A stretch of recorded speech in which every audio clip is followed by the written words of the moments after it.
Hello, everyone, and welcome to another one of my podcasts. And I hope everybody's doing great today because your boy doing good too. Now, today I want to talk about TV programming. Do you guys remember back in the day when we watched TV and it was all about, especially black programming, that it's all about family and you learn a valuable lesson and stuff that kind of relates to real life back when you was growing up.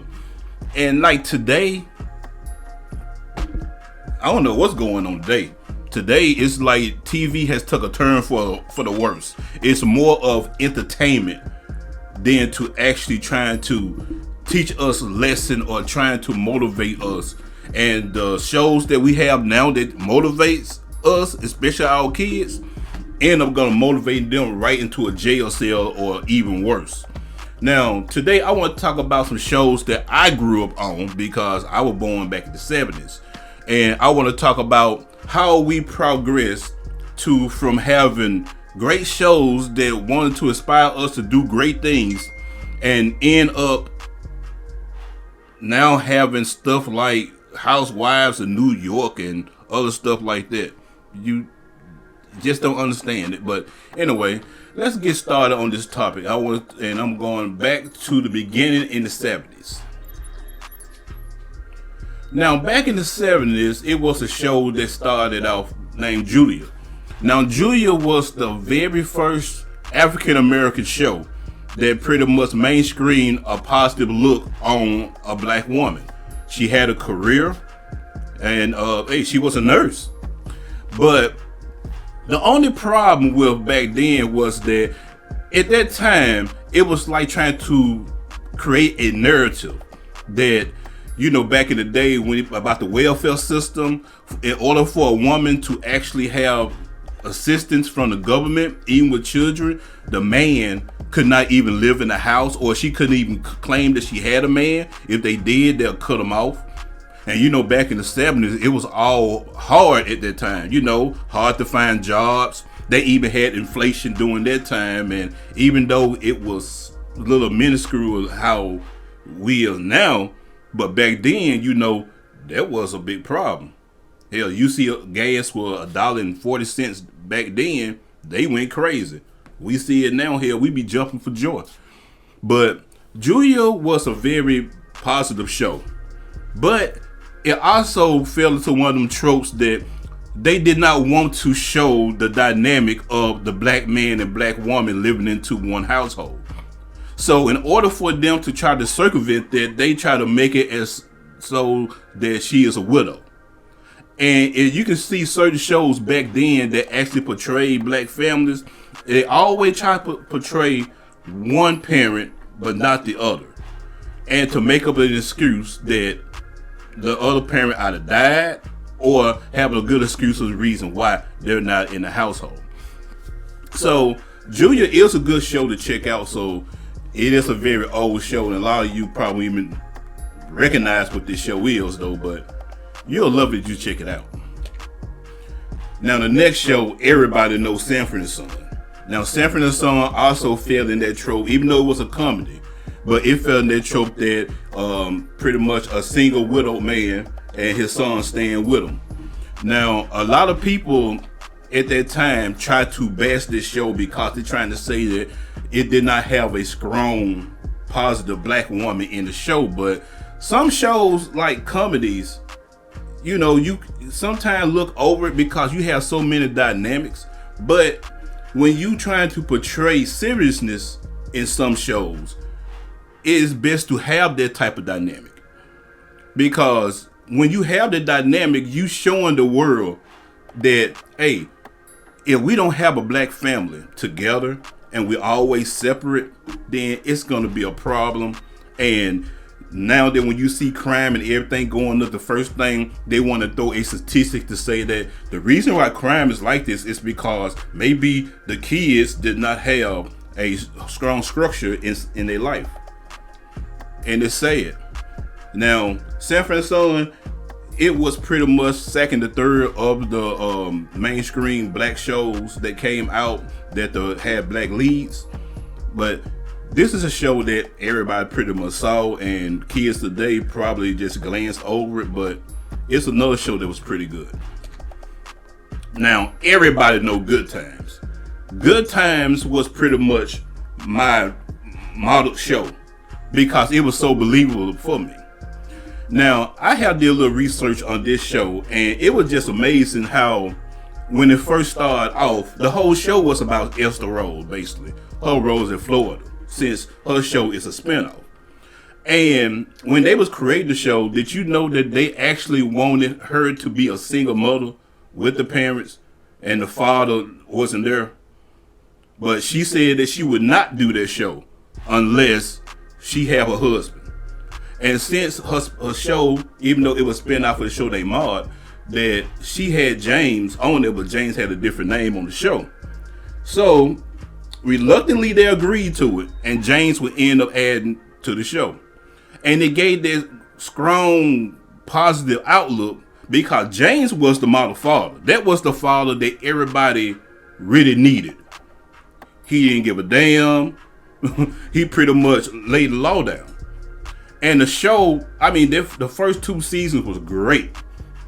And I mean that every show that you see, it was believable because, you know, it was showing a nuclear black family in the hood, basically, and how they developing. So my only issue with Good Times, and even when I was researching it, was that the way how they try to get away from the positive black outlook, even though things are very dire, it was all about family. They took it and pretty much destroyed it in 1 season, only because Esther Rose and James Olmos, who pretty much John Olmos, sorry, he pretty much wanted the show to be all about the kids. Because technically the show was really created for Michael. Because Michael was the young boy that was aspiring to become a Supreme Court Justice judge. And Thelma, she wanted to be a surgeon. JJ wanted to be an artist.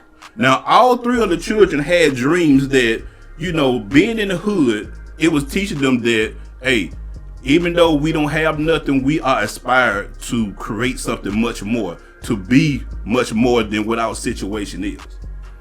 But then having a show being run by pretty much white producers, and even though Mike Evans has written the show, they pretty much veered off on it. So when Esther Rose pretty much was finding out that the direction where they was going, because they wanted to make JJ as the center of attention because he was saying dynamite behind the scenes. So they were like, hey, that's a cool catchphrase. Let's throw him in the show. So they tried to turn a serious show that, even though they had comedy elements, into something that completely comedy.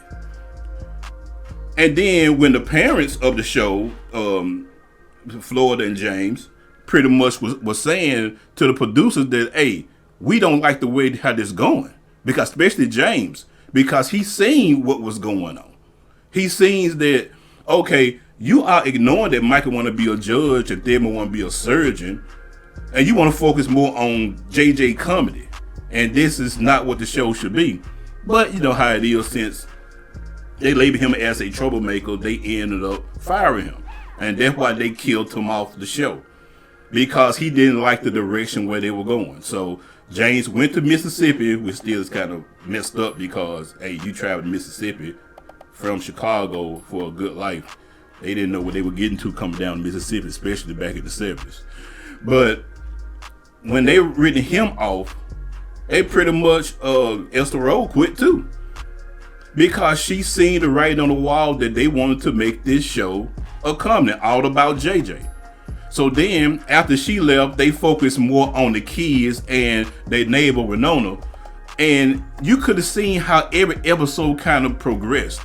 It was more of, instead of hearing about Michael going through what he going through and Thelma going through what going through, they pretty much focused on JJ with the little chicken hat, like working at the chicken place and stuff. And he delving artistry every once in a while. And it started getting so bad that even the viewers know that, hey, without the parents, this show sucks. And which it did. So until the last season, they were able to get Esther Roll back on there, which pretty much picked it up a little bit. But then they screwed it again because they tried to get her a husband, even though it was a whole year after Jane's death. So the fans didn't like that as well. So they ended up writing the new love interest off, saying that he had cancer and he had to move to Arizona.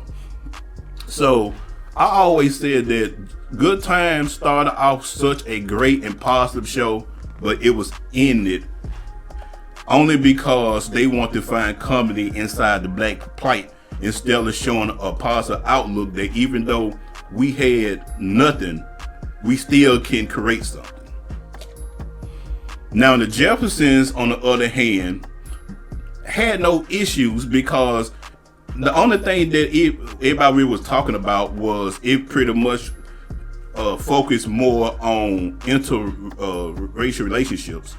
But half of the people that complained about this, that did complain about the Jeffersons, was all because of they were trying to say that it was trying to portray the white Negro.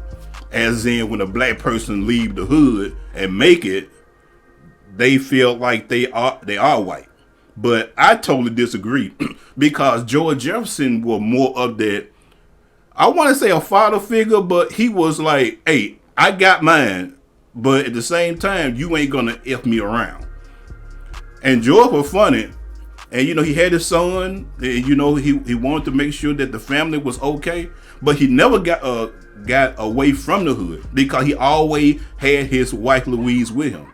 And I like that dynamic because even though when George go to the left, Louise was always the backbone that put everything back in the center. The comedy worked out great, but it showed that strong dynamic that even though the black family made it out the hood and came together, they never forgotten where they came from. Now, it was a lot of episodes that showed that George was selfish here and there, but what person won't if you made it? Because technically the white Negro, how they try to portray it, if you have money like that, of course you're gonna live the best way you can. The man had cleaning businesses all over. He was a successful black man. So I never looked at this show as, oh, it's just trying to portray something that black people cannot attain, which was totally false. It pretty much shows that, hey, a black family that started off lowly made it to the top, and this is how they, I don't want to say surviving, but this is how they are actually making it. So the Jeffersons will always goes down to one of the greatest shows in black culture history. So I love it. Then you got the Cosby Show. Now I already know that now people look at Bill Cosby as the drug rapist that did this and that, but you got to understand, back in the day, this man was the embodiment of family. And when the Cosby Show came out, it showed a successful black family. He was a doctor, wife was a lawyer, and he was raising kids. And the best thing was he raised them with morals. It wasn't that, oh, the kids were spoiled or they were just outlandish. They were just typical black kids that was living in suburb area that pretty much a lot of kids, especially in my neighborhood or other places, only dream about the suburbs because it was always, when you hear about suburbs, you think of white families. I mean, I'm from Toowoomba, Mississippi, and even when I was a kid, I knew that we were segregated because you had one area right here was for the whites, and all around it was pretty much black. And you can look at the way how the neighborhoods were when you just drive through. To this day, it got tad better, but it kind of looked like that since the blacks kind of integrated into the white neighborhood, they ran out. But I digress. The Cosby Show is a great show, and it also promotes those family values. I mean, everybody can relate to having that rebellious daughter that trying to be something, or another daughter that you want them to be better at something, but they keep messing up. It just shows all of the things that what an actual black family really go through. That's why the Cosby Show will always, no matter what they try to label Bill Cosby as, was one of his greatest works in all time. And it shouldn't be dismissed.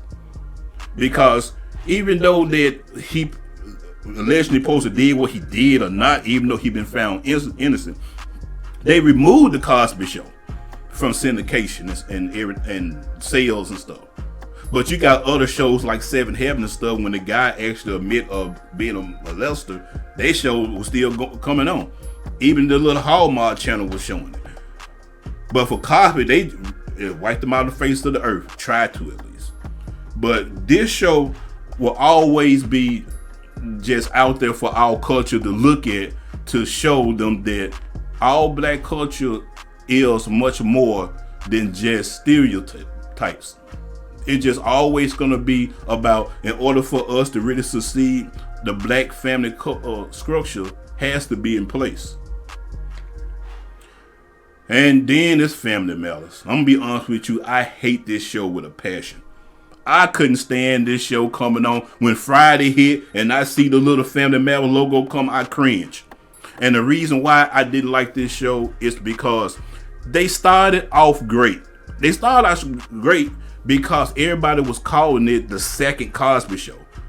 You see the Winslows going through things, and everything, everyday life of what Eddie went through, what Laura went through, or what the little kids go through, and Carl being a police officer and his wife as a housewife. All of that worked great. Steve Urkel came in and he was the little nerd next door, which was not bad because it was just showing he just had a love interest to Laura, which was okay. But then it's like the people who made this show like, okay, Urkel is the main person that we need to focus on. Then the show started getting sillier and stupid in such a way that now Urkel had to be Bruce Lee. He had to be something else with that didn't even vibe anymore. It went from a black sitcom to just stupid comedy. And then it also shows even kids that growing up to actually look at it, that you can't be yourself to get the woman that you want. Because look at Urkel. He was a nerd and he liked the Laura, but he tried everything. Even she mistreated that man like a dog. But it took him to have to invent a machine to actually make himself better in order for her to actually accept him. And this man, as a nerd, had a fine little girl. I can't remember, Amira or something like that. Hell, she loved him. But yet, she ain't paid him but he ain't paid her no mind because he wanted the woman that didn't want him. So they did something about it. He split himself up from Urkel or whatever that dumb. I don't want to talk about it. But this show had the great potential at the beginning, but then it just got so sci-fi and stupid that I just couldn't even watch it no more. And then you have Different World. Now, Different World was the show, and that was my all-time favorite show back in the day, because Different World made you want to go to college. It make you want to go out there to meet new people. Because back in the day, before we had Facebook or any type of social media or cell phones were just really on the come up, we only knew people in our towns or the neighboring towns or the few family that stayed far away that you can go and visit. And this show shows you that if you go to college, even though you get an education, but you meet all types of life of people. And it inspired me so much that it made me go to college. As of today, college is pretty much a money sponge, and a lot of people don't go to college. You don't need a college for education. And with the help of social media, you can meet everybody just in the, just being the comfort of your home now. But back then, the shows were great. They touched on so many subjects, from pregnancy, from rape, domestic abuse, everything. This show just started off great and it ended great. And I wish if they do a remake of A Different World, they keep that same energy. Don't bring it back as no drum line, no comedy, no stupid crap that they got to create to trying to get the young hip people in.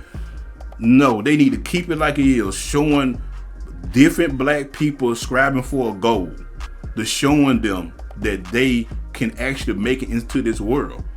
That's why Different World will always be held, in my generation, at least one of the greatest shows out there, because it actually made us want to further our education and to also meet new people out there in the world. Now, the next one is Living Single. Now, Living Single, also a great show, because it showed how independent black people that is friends and successful people are making it in this world. It's not like how today is. You know, everything is so toxic with the red pill, blue pill, high value man and high value woman, and what do you bring to the table? All that stuff now is just drowned in the whole narrative of the black man and black woman. But back then, you had Living Single. You had Kyle as pretty much a sales rep. I think it was a sales rep, unless he was a lawyer once. I don't know. I know Max was the lawyer. Kim was she was in sales, and Khadijah owned her own newspaper with her sister, her cousin worked with her, and Overton was pretty much the maintenance guy. But throughout the years, the company worked great. They dynamic work, and you know, they even said that this is the show that started all off, and Friends was the one that knocked their style, and somehow Friends became the multi-million-dollar show it was. While this show, even though it is popular among us and in syndication, didn't take off as high it should. And I just hated that. I think after the third or fourth season, Kyle left, but the reason why he left because of creative differences, as what they say. But like he said in the interview, he didn't start no trouble. He just noted how things was because they were trying to change the dynamic from like the black single friends that actually building something to something that didn't need to be done. That's why when Kyle got with Max, ratings failed, because you broke their dynamic. We know that they loved each other and they like each other, but they didn't have to be together. It fell into that old trope, and things started getting boring. So once they got rid of Kyle, then they started adding these new guys and stuff. The show kind of fell off until they got canceled. But this show started off great, and also one of our favorite shows that people need to watch as well. Now, Moesha, I dabbed in from time to time, and this to be the last one I'm talking about. Moesha was a pretty good show too, but it was more geared on to the generation under me that could relate to it a lot more. A lot of the issues that they talk about was on point, and I loved everything that they did, but yet, when you have people that, mostly white people, that is over black central shows, they always want to throw something, as they would call urban, into it that mess up the whole dynamic.